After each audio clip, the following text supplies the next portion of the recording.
kick off the presentation, and I'll pass it over to Dr. Nana Kwamina to begin. Good morning, everyone. My name is Nana Kwamina, and I'm the director of the CNSC's Environmental Assessment Division. Today, I'm joined by the following CNSC staff who will help me deliver this presentation and answer your questions on the in situ decommissioning of the Whiteshell Reactor, also known as WR1 project. First, we have Kevin Ross, the project officer leading the licensing review for the WR1 project. And then we have Jessica Way, the Environmental Assessment Officer leading the environmental assessment under the Canadian Environmental Assessment Act 2012.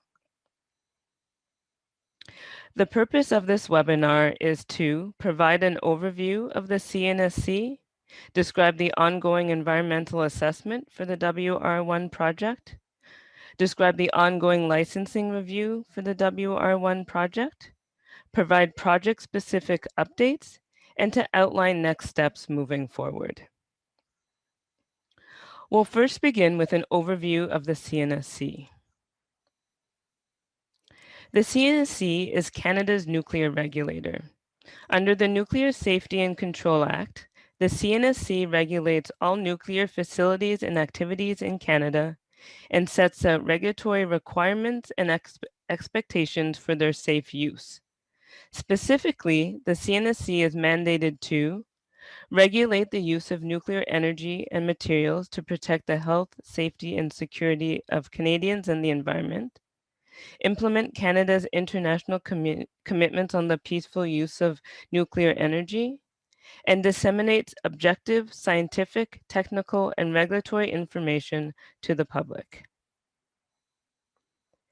The CNSC regulates all nuclear activities in Canada, including all phases of the nuclear fuel cycle, from uranium mining, milling and processing, operation of nuclear reactors, and management of radioactive waste.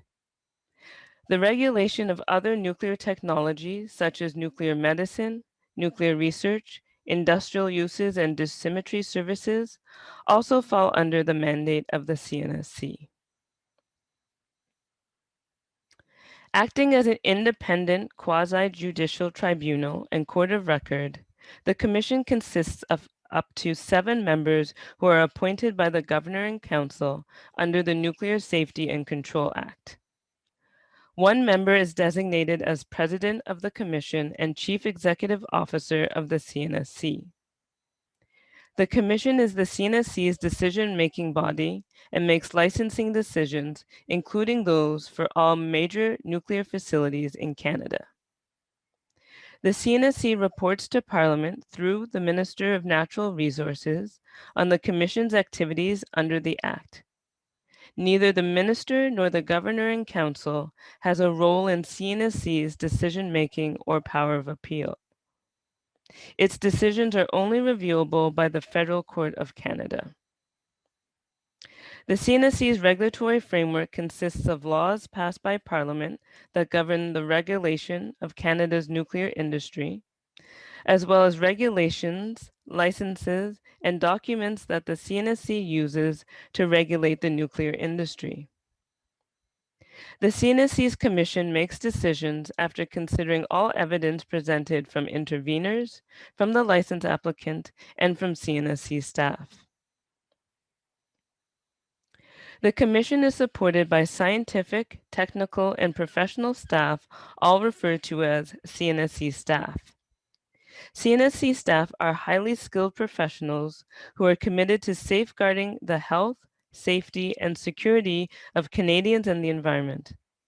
This diverse staff is made up of scientists, engineers, corporate professionals, new graduates, students, and alumni. It is CNSC staff who carry out the day-to-day work of the CNSC. This includes developing the CNSC's regulatory framework, which includes regulatory documents and guidance, performing technical assessments and regulatory reviews, presenting assessments and recommendations to the Commission for decision, implementing Commission decisions, verifying compliance through desktop reviews and inspections, If necessary, taking enforcement actions in accordance with the Nuclear Safety and Control Act, its regulations, and applicable licenses, and engaging the public and Indigenous groups through outreach and consultation. The CNSC is responsible for setting appropriate requirements, verifying compliance with those requirements, and making objective, independent, and science-based decisions. The CNSC uses a risk-informed regulatory approach to plan and carry out licensing and compliance activities in order to establish appropriate regulatory control that is commensurate with the activities and risk involved. The CNSC's rigorous, multifaceted regulatory oversight includes on-site inspections, desktop reviews, and annual oversight reports discussed in public meetings to ensure that licensees are operating safely and adhering to their license conditions. When a licensee does not comply with the regulations or license conditions, CNSC staff determine the appropriate enforcement actions to be taken. Consistent with international principles of nuclear regulation and operation, licensees are responsible for the safe operation of their facilities. This responsibility cannot be delegated or passed on to any other party. In Canada, this means that licensees are responsible to manage their operations to ensure the continued protection of health, safety, and security and the environment. In all cases, licensees remain responsible for the safe use of nuclear substances and prescribed equipment, as well as the implementation of their operations programs, all of which are reviewed by CNSC staff to ensure they remain effective and up to date with regulatory requirements. We will now describe the regulatory review process for the WR1 project. For this, I will turn the presentation to Jess Way, Environmental Assessment Officer and EA Lead for the WR1 project. Hello, and my name is Jess Way, and I am the Environmental Assessment Officer leading the WR1 EA. For this project, we have two processes running in parallel, the EA process and the licensing process. While the CNSC conducts different types of environmental reviews depending on the laws and regulations that apply, WR1 was determined to be a designated project under the former Canadian Environmental Assessment Act of 2012. Under this former act, the CNSC is considered the responsible authority, and WR1 is just one of the many EAs the CNSC is currently leading. Later on in the presentation, we'll describe the licensing assessment of an application, but the important thing to note is that there are two concurrent technical reviews occurring. The EA process, which includes participation from other federal and provincial authorities who contribute their expertise on topics related to their mandates. So for example, Health Canada, Environment and Climate Change Canada, Natural Resources Canada, and Manitoba's Sustainable Development Department. And the licensing process includes technical reviews by CNSC staff on topics related to the CNSC's 14 safety and control areas. This means that the Commission will be responsible for making two separate decisions for this proposed project. First, a decision on the EA on whether significant adverse effects are likely to occur, taking into account any proposed mitigation measures. And then if a positive EA decision is made, a licensing decision will also be required. This slide illustrates the regulatory process in a little bit more detail. So CNSC staff assess licensee submissions and scrutinize the technical documents and safety assessments against legislative requirements, CNSC regulatory and guidance documents, CSA group standards, as well as requirements and guidance from the International Atomic Energy Agency. Licensee submissions, including technical documentation, undergo multiple rounds of review by CNSC staff in order to ensure that adequate supporting documents are provided, that regulatory requirements and staff expectations are fulfilled, and international and industry best practices are followed. We ensure that the information demonstrates that the work will be done safely by the licensee if the Commission approves the application. CNSC staff also determine whether the applicant is qualified and has made adequate provisions for the protection of health and safety of people in the environment. And applicants must also demonstrate that the required measures to maintain national security and implement Canada's international obligations for the peaceful use of nuclear energy.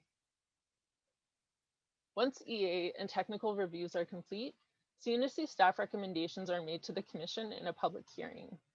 The Commission also hears from the licensee and interveners, which can include members of the public, civil society organizations, and representatives of Indigenous communities. The Commission considers all evidence presented to them in making the EA and licensing decisions. If the Commission decides that the license application will be approved, CNSC staff will undertake compliance verification and performance monitoring against EA and licensing conditions. As this slide highlights, environmental monitoring occurs throughout the life cycle of the project, and public and Indigenous people are involved at all stages. Next slide. This slide here shows the different levels, the different high-level steps of an environmental assessment under the Canadian Environmental Assessment Act of 2012. Indigenous consultation and engagement activities are integrated in the review process to the extent possible. The CNSC also ensures that the public has an opportunity to participate at many stages of this process. As you can see shown on this slide, these activities are continuous throughout the EA life cycle. The WR1 project is currently on step 3 of this process. I will now turn the presentation over to Kevin Ross. Thank you. I'm Kevin Ross, the project officer in charge of the licensing of Whiteshell Laboratories. The CNSC's technical assessment of a license application is a multi-step process as depicted on the graphic on the slide. Information submitted in support of an application must demonstrate that the proposed safety and control measures will meet or exceed regulatory requirements and CNSC expectations. All submissions are expected to be supported by appropriate analytical, experimental, or other suitable evidence. When the license application and supporting documents are received, they are reviewed by CNSC technical experts, many of whom have advanced degrees, through a science-based, risk-informed technical assessment process. Technical assessments demand rigorous engineering and scientific analysis, taking into consideration the CNSC's experience and knowledge of best practices. CNSC staff assess the documents against regulations, regulatory documents, international guidance, Canadian standards, and their professional judgment. This assessment can be carried out with input from third parties, such as academia or international experts, as well as other relevant federal, provincial, and territorial government departments as required. Examples include departments or agencies responsible for regulating health and safety, environmental protection, emergency preparedness, and the transportation of dangerous goods. Also, CNSC staff can perform internal verification as necessary, such as safety analysis modeling and peer reviews. All involved parties consider operational experience and benchmarking. Examples of topics covered in technical assessments include the long-term safety assessment, operational safety analysis, detailed decommissioning planning, and the waste inventory. If CNSC staff conclude that an application is not complete or satisfactory, the proponent will be asked to submit additional information and or revise the documents to address CNSC staff comments. The revised document is then reviewed once again by CNSC staff. This process continues until staff are satisfied that all requirements are met. Normally, applications do not proceed to the Commission for a decision until CNSC staff are satisfied that the application contains all the relevant information needed for the Commission to make a licensing decision and that all regulatory requirements have been met. CNSC technical assessments are anchored in a framework of 14 technical areas, otherwise known as safety and control areas, or SCAs, as well as other matters of regulatory interest. The SCA framework is designed to allow CNSC staff to evaluate all applications consistently and provide a platform to ensure that all aspects relevant to the safety and security are thoroughly reviewed using a risk-informed approach. CNSC staff conduct technical assessments in accordance with a process that ensures that assessments are performed effectively and consistently. Technical assessments are integral to the regulatory assessment process, and as such, represent a major component of the core work conducted daily by CNSC staff. The results of each technical assessment are the technical conclusions and recommendations that are considered in conjunction with other regulatory information to make overall regulatory recommendations. Applicable codes and standards are included in the facility Technical Assessment Reference Matrix, or TARM. TARMs for WR1 were prepared by CNSC staff and shared with the licensee. The TARM is a tool used to support staff in carrying out technical assessments. It provides information on review topics and technical assessment criteria by regulated facility or activity. The TARM provides a set of criteria that can be used to assess licensee's proposed safety and control measures. CNSC staff verify the adequacy of the design, construction, commissioning, operation, decommissioning, and conclosure of a facility against the respective TARMs. The WR1 TARM covers all national and international standards that are applicable to the applicant's submission. We'll now provide project updates. In May 2016, CNL submitted a request to the CNSC to decommission the Whiteshell Reactor-1 at Whiteshell Laboratory site using an in-situ decommissioning approach. This submission included project description, which triggered the EA process, as well as a request to amend the Whiteshell Laboratory's Nuclear Research and Test Establishment decommissioning license. Before the CNSC can make a licensing decision on a proposal, an EA decision affirming that the proposed activities will not cause significant adverse environmental effects is required. As mentioned earlier, the project is currently undergoing an environmental assessment under the Canadian Environmental Assessment Act, or CA 2012, and a licensing regulatory review under the Nuclear Safety and Control Act and its regulations. I will now turn the presentation back over to Jess to discuss the project timelines. So this slide has a timeline of the project review to date, showing the EA milestones that have been completed and those that will take place over the coming months and years. As shown on this timeline, CNSC is currently awaiting CNL's submission of a revised draft EIS and licensing documentation. The environmental assessment for this project has been ongoing since May 2016. Near the end of 2017, CNL submitted a draft environmental impact statement, which was released for public comment for a 75-day period. This comment period closed in December 2017.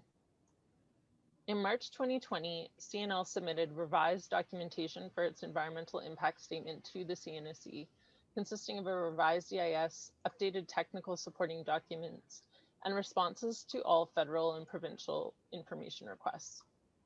Following a completeness check by the CNSC, essentially a review of this revised EIS package, CNSC staff determined that additional information would be required prior to continuing on with the 90-day technical review. CNL is currently revising their submission and is expected to resubmit in the coming months. Upon submission of the revised EIS package, CNSC staff will conduct another completeness review.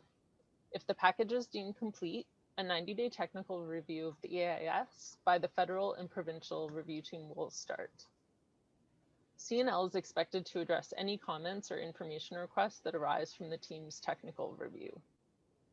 If the project satisfies the requirements of the EA and technical assessment, and the CNSC is satisfied with that the safety case meets requirements, the CNSC will proceed with the subsequent steps of the regulatory review process. I will now turn the presentation back to Kevin.